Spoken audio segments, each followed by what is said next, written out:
What's up YouTube? I'm back with brand new sneaker video. So आज चाहिँ म तपाईहरुको लागि अनबक्सिङ गर्न जाँदैछु. सो अनबक्सिङ गर्नुभन्दा पहिले चाहिँ मेरो चाहिँ नेक्स्ट गिभअवेको बारेमा कुरा गर्न जाँदैछु. ओके, मेरो नेक्स्ट गिभअवेमा चाहिँ नाइकी डङ्क पान्डा रहेको छ. सो यो पान्डा चाहिँ मैले गिभअवे गर्न जाँदैछु. त्यसको लागि तपाईहरुले मेरो युट्युब च्यानललाई सब्स्क्राइब गर्नुपर्ने हुन्छ अनि मेरो साथसाथै मेरो टिकटकलाई अनि इन्स्टामा पनि फलो गर्नु होला. या गिभअवेमा पार्टिसिपेट हुनको लागि चाहिँ सब्स्क्राइब अनि शेयर कमेन्ट गरेर रेडी भएर बस्नु होला. सो नेक्स्ट गिभअवे चाहिँ मेरो डङ्क पान्डा रहेको छ. ओके गाइज, मैले आज फेरि तपाईहरुको लागि भनेर अर्को ब्रान्ड न्यू स्निकर लिएर आइसकेको छु. So unboxing let's check out them. Okay, आज हामी चाहिँ यो बक्सलाई अनबक्सिङ गर्न जाँदैछु. त्यसको लागि चाहिँ मसँग ब्ल्याक कलरको बक्स रहेको छ.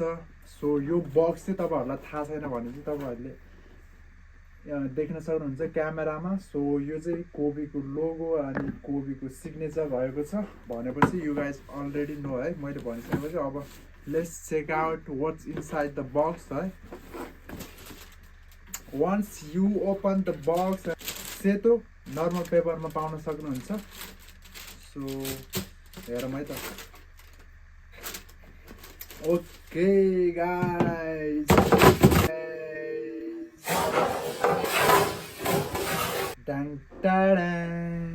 मेरो कोबी6 प्रोटो रिवर्स ग्रिन्च रहेको छ. सो यो स्निकर चाहिँ एकदमै रेड कलरमा छ.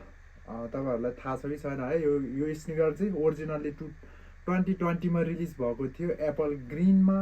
सो यसपालि चाहिँ 2023 मा चाहिँ पुरै रेड कलरमा. यसको टेक्सचर एकदमै बवाल छ. यसको टेक्सचर तपाईहरुले हेर्यो भने चाहिँ काइन्ड अफ स्ट्रबेरीको टेक्सचर जस्तो दिएको छ. सो या एकदमै भाइब्रेन्ट छ. तपाईहरुलाई एकदम कलर प्लेन कलरमा एकदम भाइब्रेन्ट कलरहरू मन पर्छ भने चाहिँ अभियसली तपाईहरुलाई यो स्निकर पनि मन पर्न सक्छ. सो अनि यसको सुलेसको कुरा गर्नु पर्दाखेरि चाहिँ सुलेस पनि एकदमै लाइट ग्रीन कलरमा दिएको छ. त्यस्तै गरी टङको कुरा गर्नु पर्दाखेरि चाहिँ तपाईहरुले टङमा हेर्यो भने चाहिँ यो त्यसको चाहिँ कोबीको ब्रान्ड लोगो दिएको छ टङमा चाहिँ ग्रीन कलरमा. सो कोबीको लोगो इज असम है. अब कोबी भन्ने बित्तिकै एकदमै हाई पपुलर छ. अनि यसको नाइकीको लोगो हेर्यो भने चाहिँ तपाईहरुले अर्को स्निकरमा भन्दा यो चाहिँ हल्का डिफ्रेन्टमा पाउन सक्नुहुन्छ. यसको सुज चाहिँ यहाँ चाहिँ काइन्ड अफ कलर गरेको जस्तो छ. यसको सुज चाहिँ जुन बेला तपाईहरुले हातमा पाउनुहुन्छ त्यतिखेर चाहिँ तपाईहरुले मजाले फिल गर्न सक्नुहुन्छ यो स्टिकरको बारेमा. या त्यस्तै गरी मिड सोलमा दिएको छ फोममा एकदमै स्मुथ फोम दिएको छ मिड. त्यस्तै गरी यसको आउट सोलमा दिएको छ रबरको मटेरियल अनि तपाईले देख्न सक्नुहुन्छ साथमा कोबीको लोगो ग्रीन कलरमा. ब्याक साइडमा हेर्यो भने चाहिँ तपाईहरुले ब्याक साइडमा चाहिँ एङ्कलमा चाहिँ कोबीको सिग्नेचर दिएको छ. तपाईहरुले मजाले देख्न सक्नुहुन्छ है. सो अनि यहाँ सक लाइनरमा हेर्नुहुन्छ भने चाहिँ नाइनल मेटेरियल युज गरिएको छ सक लाइनरमा चाहिँ. सो तपाईहरुले देख्न सक्नुहुन्छ. त्यस्तै गरी यसको इन्सेन पार्ट भनेको चाहिँ मलाई यसको इन्सोल लाग्छ है. तपाईहरुले देख्न सक्नुहुन्छ यसको इन्सोलमा बवाल दिएको छ. मजाले हेर्नु सक्नुहुन्छ यस्तो बवाल छ इन्सोल. सो मलाई चाहिँ एकदमै पर्सनल्ली एकदमै मन परेको छ.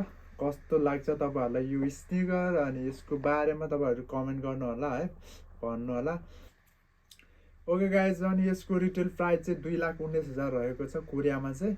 अनि यसको रिसेल भ्यालु चाहिँ इन्सेन भएको छ अहिले चाहिँ. सो यसको मेरो साइज अनुसार मेरो साइजमा चाहिँ 5-6 लाखदेखि माथिमा होल्ड भइरहेको छ कोरियन ओनमा. सो या नेपाली प्राइस कुरा गर्नुहुन्छ चाहिँ 80-90 हजारमा चाहिँ आजको यो स्निकरको ओभरअल लुक ओभरअल डिटेल कस्तो लाग्यो है, तपाईहरुलाई कस्तो मन पर्छ पर्दैन कमेन्ट गरेर भन्नु होला. सो यो स्निकर चाहिँ तपाईहरुले रिटेल प्राइसमा म्यानेज गर्नुभयो कि भन त्यो पनि कमेन्ट गरेर भन्नु होला. यदि तपाईहरु स्निकर हेड हो भने चाहिँ मेरो युट्युब च्यानलमा सब्स्क्राइब गरेर फ्यामिली भइदिनु होला। सो त्यति भन्दै आजलाई चाहिँ यति नै। तपाईँहरूलाई कस्तो लाग्यो मेरो कमेन्ट बक्समा गएर राय सुझाव प्रतिक्रिया दिनु होला। हस्त धन्यवाद। Thank you for watching guys. Bye by.